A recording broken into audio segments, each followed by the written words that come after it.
Hello, I am Ed Fairburn. I'm a recycle artist working with paper maps, and I live in Sturminster Newton, Dorset in England.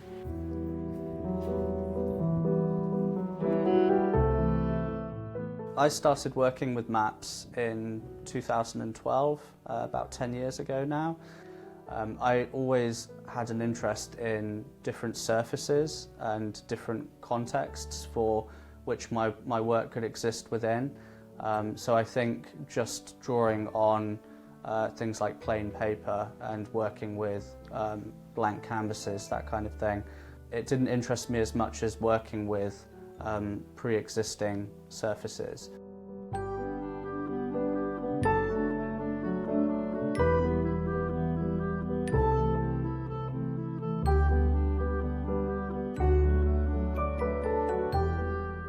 For me, it's the ephemeral quality of maps. It's the paper textures, the age of the maps. I like looking at the colours and the patterns. And I really like how the maps represent a real place in the world. I often find looking at a lot of places on maps, I will actually look up and see if I can see those places online and see what those places are like in real life. And I have obviously, I have travelled, I have been to a lot of the places that I work with maps.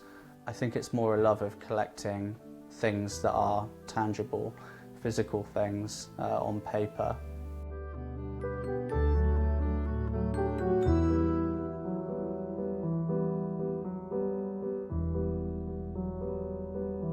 I'm a portrait artist, so I work predominantly with drawing people more than anything. And really what I'm trying to do with my work, working with portraiture and maps, it's coinciding two of my interests in a very direct way, but it's actually, it's making a statement about our place in the world. And that's a very literal thing. It's, there are a number of ways you can look at it as well, because I think that really, in short, we are a product of the world we live in. We're a product of the landscape that we occupy.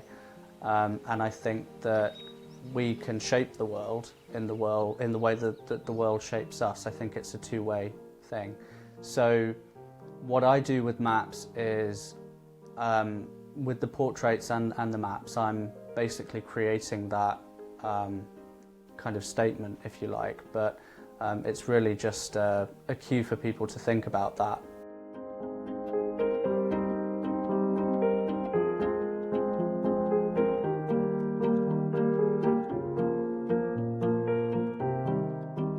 Even man-made things that you see on maps tend to be organic because they echo that same kind of purpose.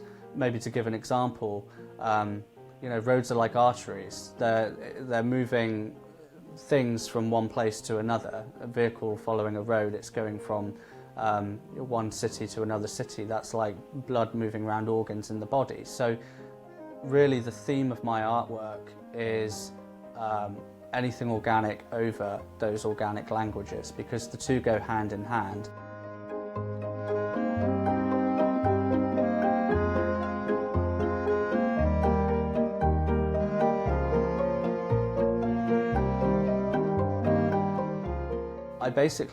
I work like a painter would work. I produce roughs, I produce studies to begin with. I play around with composition. The only difference I would say really is that I have the support of a framework that is already in place, and I think that might put a lot of people off, but for me it's a helping hand.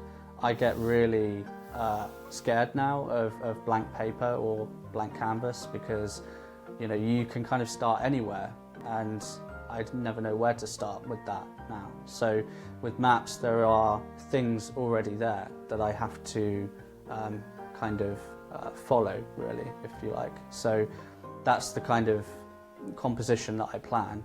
And then really I just go from there. I put pen to paper, and start building the images that I create.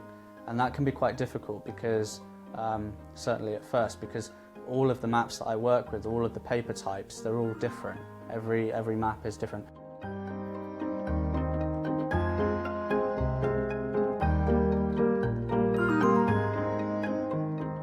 I think eyes are probably the most interesting thing to draw, and I think they're probably the most expressive part of the body. I think every figurative artist, every portrait artist probably enjoys drawing eyes more than anything else, and they probably all start with the eyes because it's the thing that if you don't get right, you may as well just stop. There's no point in really continuing. I actually tend to start with the hair when I'm working on anything, and it's usually because the hair is one of the darkest areas on whatever I'm drawing, and that allows me to warm up, basically. It allows me to test the map, test the equipment, and just warm into what I'm doing.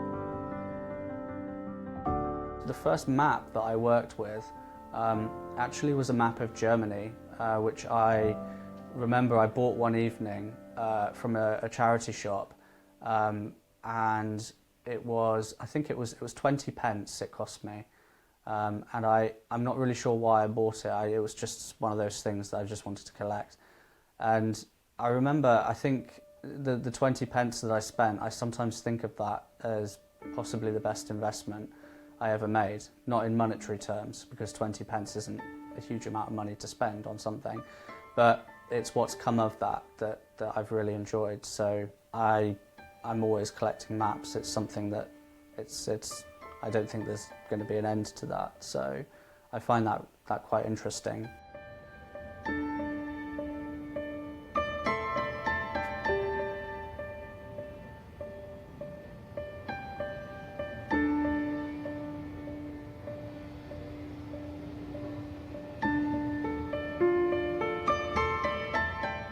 And I think for me, actually finding and collecting the maps it's kind of become an art form in itself. I try to find maps from all sorts of places, and I tend to buy things usually second-hand. I very rarely buy things new. I try to find maps from all sorts of places because a lot of the time the most interesting maps, the most interesting finds are from people selling things that might not know the value of them, and I don't mean like monetary value, I mean just the value of them to other people, you know, what people value over other things.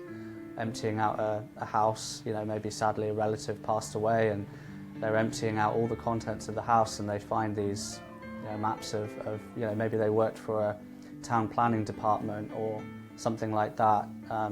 So I find that really interesting. So I suppose in short I would say I try to find my maps from as many different places as possible, and there's never a one-stop shop. You know, it's about finding those obscure outlets, people selling things not on a regular basis, but just maybe getting rid of some stuff. And I really enjoy that. It's almost like hunting for something. It's really fun.